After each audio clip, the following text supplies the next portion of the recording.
Well, let's go now to an exclusive story. Alberta's Justice Department launched an investigation today after CBC News exposed how bodies of the deceased are being treated in Edmonton. Charles Rusnell begins our story with the disturbing video that made the government act.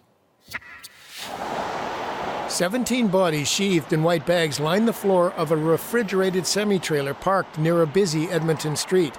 As our camera rolls, a funeral home employee drags one of the bodies along the floor, then tugs it to a waiting gurney. That is terrible. This professor studies death and dying. This treatment of bodies, he says, is in sharp contrast to what he witnessed over the years as he took students on tours of the medical examiner's office. So this is unconscionable. As I say, it suggests that the office is underfunded and understaffed because there is a long history of a culture of care, as I've emphasized, and there's no reason for that to be compromised.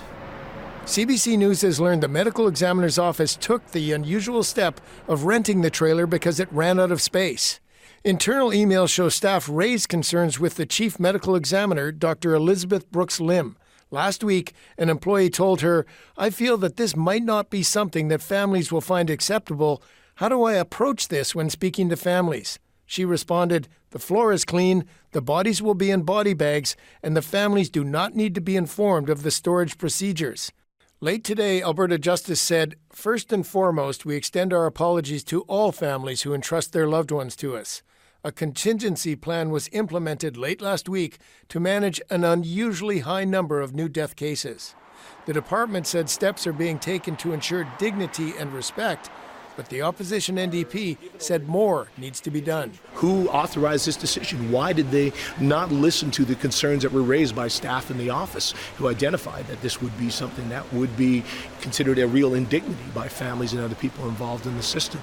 Shepherd also called on the government of Premier Jason Kenney to, if necessary, increase funding to ensure the dead in Alberta are never again treated this way.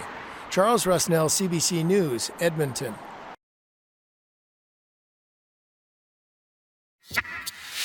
We've got an update now on an exclusive story we brought you last month. It concerns the way bodies were stored and handled outside the chief medical examiner's office in Edmonton. Now, they were stored in a rented truck and handled in a way that tonight has a family affected by the scandal demanding answers.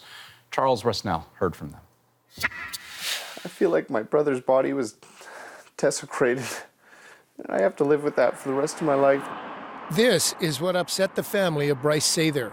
He was just 25, awaiting a kidney transplant when he died in early September.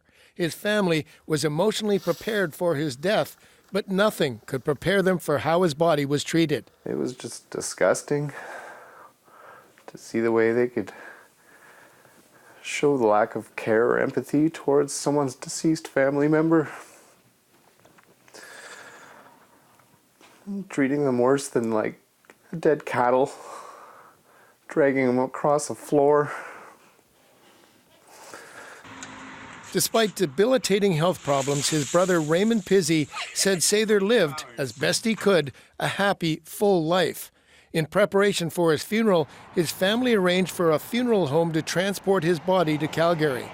To see the body pulled on the floor as opposed to being carried or moved onto a stretcher was very disheartening. Funeral director Jeff Hagel takes full responsibility for his employees' treatment of Sather. Hagel says Alberta's chief medical examiner ensured the body had not been damaged. And he says he and the medical examiner personally told the family about the video and apologized. It was a very difficult conversation. Alberta Justice launched an investigation after CBC News broadcast the video, but now won't say if it will release its findings. Pizzi says his family and the public deserve answers. This could be anybody. It could be your daughter, it could be your wife, it could be your grandma, your mom.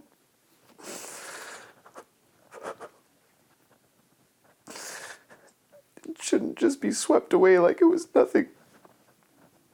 Alberta's Justice Minister and the Chief Medical Examiner declined an interview request. Charles Rusnell, CBC News, Edmonton.